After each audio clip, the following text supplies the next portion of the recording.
c'è tutto un tema anche di riforma sanitaria generale, perché c'è il tema dei piccoli ospedali, ma non dimentichiamoci che chi ha chiuso tutti questi piccoli ospedali, piccoli presidi, è stata la Serracchiani, che con la sua riforma ha chiuso anche degli ospedali che funzionavano benissimo, come ad esempio penso a quello di Gemona. Quindi ecco, c'è sicuramente molto lavoro da fare anche per venire incontro agli stessi cittadini, però spesso tutti noi veniamo anche per motivi personali, per motivi di salute, di un parente o di qualcun altro, però ecco, secondo me qui in Friuli Venezia Giulia possiamo essere contenti e fieri della nostra sanità. Se posso, è vero che la Serracchiani, come si dice, quindi quella riforma che poi era stata fatta dalla tedesca, che in Italia Viva, tanto per ricordarcelo, ma è vero che ha chiuso quegli ospedali, ma sono passati 7 anni da quando governate voi e 9 da quando li hanno chiusi, quindi probabilmente se loro li hanno chiusi voi potevate riaprirli tranquillamente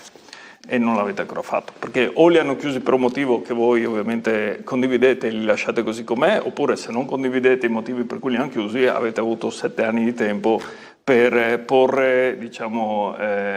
rimedio a quella situazione. Poi sul fatto che la nostra sanità vada benissimo, ricordiamo innanzitutto il valore dei nostri medici e ovviamente di tutte le persone che ci lavorano e che rendono, diciamo, questo fattibile. Però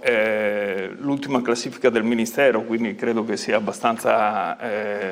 vicina anche a chi governa la sanità in questo momento in Regione, dice che noi siamo al 9° posto in Italia e per certi aspetti, proprio le strutture ospedaliere, siamo al 14° 15° posto. Questo credo che non sia accettabile per una Regione autonoma che ha la possibilità di stanziare, e siamo quasi vicino al 60% se non lo superiamo, del bilancio regionale, perché come detto prima noi spendiamo tantissimo, ma se questi sono i risultati evidentemente non stiamo spendendo bene. Voleva rispondere? No. A posto così? Ok. Vabbè, non se ne esce con qualcosa tipo riapriremo gli ospedali, no, va bene, l'ha già fatto Salvini con le maglie davanti alla Tisana, ma non ha portato benissimo.